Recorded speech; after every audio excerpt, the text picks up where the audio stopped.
Olá pessoal, tudo bem? Aqui é Douglas do MIT, falando dessa vez de cartomancia, de Lenormand, né? De Petit Lenormand, de tarô, desse mundo esotérico. Tá? O que eu queria comentar com vocês hoje é a necessidade não, eu diria assim, o auxílio, né? Quando nós estudamos a história de um oráculo. Né? Quando você estuda, por exemplo, a história do Lenormand, você vê essas conexões com a cartomancia antiga alemã, né? E isso facilita a tua interpretação, né? O próprio entendimento do trevo, da onde, por exemplo, o trevo veio, né? O trevo era uma carta na cartomancia alemã antiga, que no jogo mesmo de mesa da cartomancia alemã, ele era uma carta que falava, ele era o coringa, então ela era uma carta de sorte, né? Daí vem a ideia do trevo ser sorte, ser uma oportunidade, sorte, alegria, um sorriso, né? Isso vem do trevo, porque era a carta na cartomancia alemã que falava disso, né, que tinha essa conotação. E nos jogos mesmo de mesa alemão, ele era o Coringa.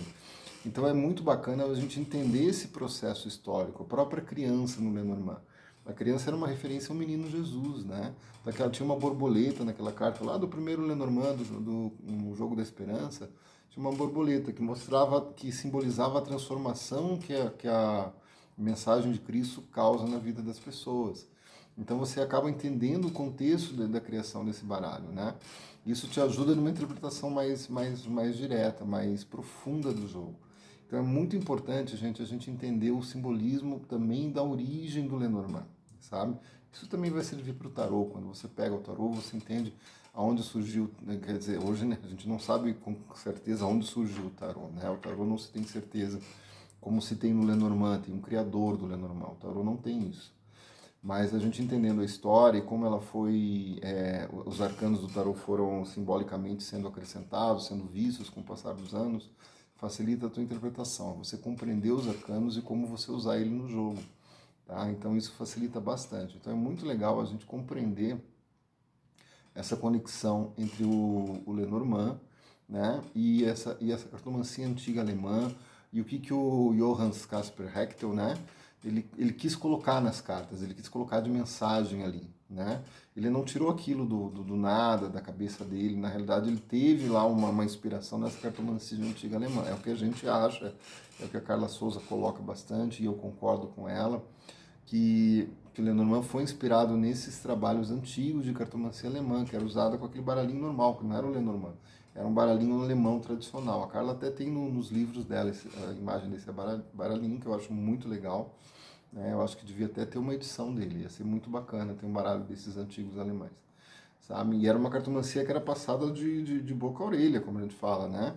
Era mãe para filha, era um dote para as mulheres naquela época, né? Elas lerem cartas, né?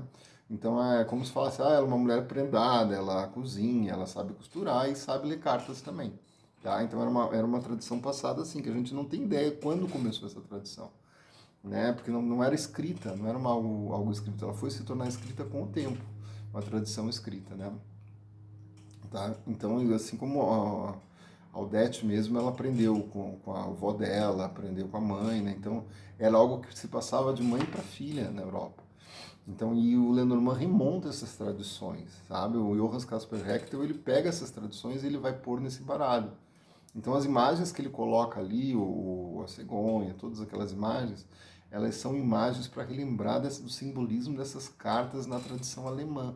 Então existe uma relação muito intrínseca aí entre essa história dessa cartomancia tradicional alemã e as cartas do Lenormand, e as cartas que a gente está estudando e trabalhando hoje.